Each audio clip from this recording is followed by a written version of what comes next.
Hello everyone. So we are back with your next part of types of reaction. तो आज हम आपके साथ दो और केमिकल रिएक्शन डिस्कस करने वाले हैं. One is your displacement reaction and another one is your double displacement reaction.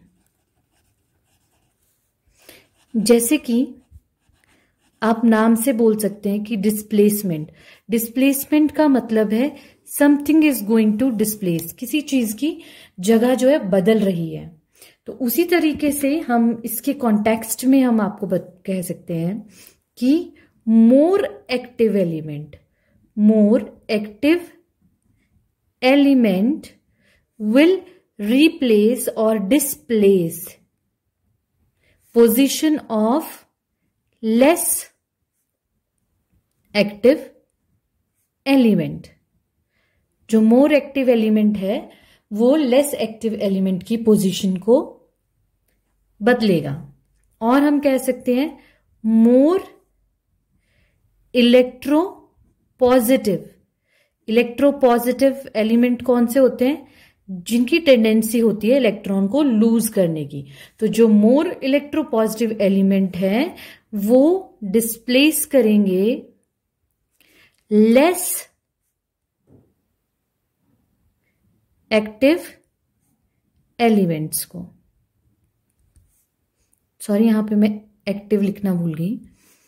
Similar way में मोर एक्टिव इलेक्ट्रोनेगेटिव एलिमेंट्स कौन से होते हैं?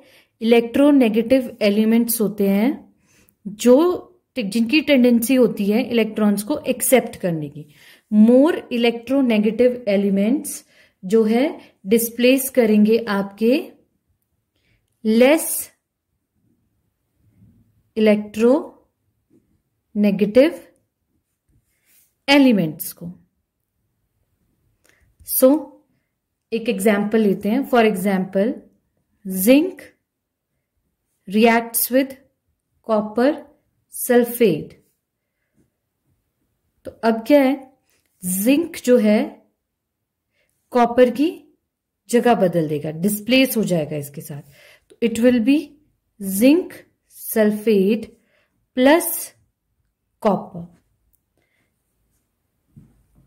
One more example, Cu, copper plus 2 AgNO3. Silver nitrate will give you copper nitrate plus silver. ये तो है electropositive के लिए. इलेक्ट्रोनेगेटिव के लिए lead reacts with copper chloride will give you lead chloride plus copper, or your iron plus CuSO4 copper sulfate reacts to FeSO4 plus Cu. It will give you FeSO4 and Cu, that is iron sulfate and copper. But इसमें आपको एक और चीज remember करनी है, ये displace कैसे हो रहे हैं? मोर एक्टिव एलिमेंट है, लेस एक्टिव एलिमेंट है, इसलिए डिस्प्लेस हो रहे हैं. पर आपको पता कैसे चलेगा कौन सा मोर एक्टिव है, कौन सा लेस एक्टिव है? तो हमें पता चलता है according to our reactivity series. ये हमारे पास रिएक्टिविटी सीरीज है, इससे हमें जो है पता चलता है रिएक्टिविटी सीरीज के accordingly. So your according to reactivity series, potassium is the most active element and your gold is the less active element. तो इसको रिमेंबर करने के लिए एक की लाइन बनाई है मैंने. Please stop calling me a careless zebra, instead try learning how copper saves gold. So this is how you can learn this.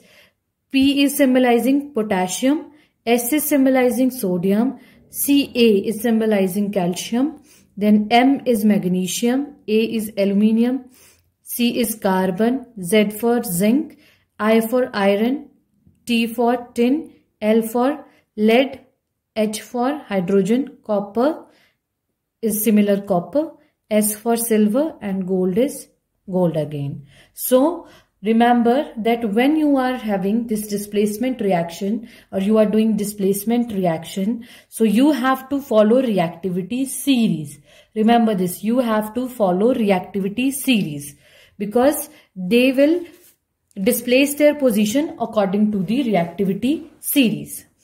So let's move on to your double displacement reaction. In double displacement reaction, as the name is indicating, two things are displacing. क्योंकि double है तो double mean कोई दो चीजें जो है displace होंगी.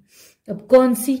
A chemical reaction in which there is an exchange of ions between the reactants to give new substance is called double displacement reaction. इसमें क्या होगा आपके पास? Exchange of ions. Displacement reaction में एक्टिव एलिमेंट्स और more active elements और less active elements displace हो रहे थे, पर इसमें क्या हो रहा है? इसमें होगा आपके पास एक्सचेंज ऑफ आयंस. और जो आपका डबल डिस्प्लेसमेंट रिएक्शन है, जब भी your double displacement reaction is taking place, तो you will be having three things. Number one, formation of precipitate. Precipitate will be formed. Formation of precipitate. Number two, evolution of gas. Number three, change in color. ये तीन चीजें जो है आपको देखने को मिलेंगी जब भी आपका double displacement reaction is taking place. So let's go for an example. Barium chloride is reacting with sodium sulfate to give barium sulfate plus 2NaCl. अब रिएक्शन तो हुआ, पर कैसे हो रहा है? जो BA है that will be a positive ion, Cl will be a negative ion, again इधर Na2 will be a positive ion and SO4 will be a negative ion. Okay, so these ions are displacing. The barium is displacing your sodium. Let's go for another example. NaCl, that is sodium chloride, plus AgNO3 silver nitrate will give you AgCl silver chloride plus sodium nitrate, NaNO3. So your Na is a positive ion, Cl is a negative ion. Again Ag is a positive ion, NO3 is a negative ion. So this positive ion is replacing this positive ion, or you can say the negative ion is replacing a negative ion. So that's all for today. Please like, subscribe and share the video. And we will be back tomorrow with the next topic. Thank you and have a nice day.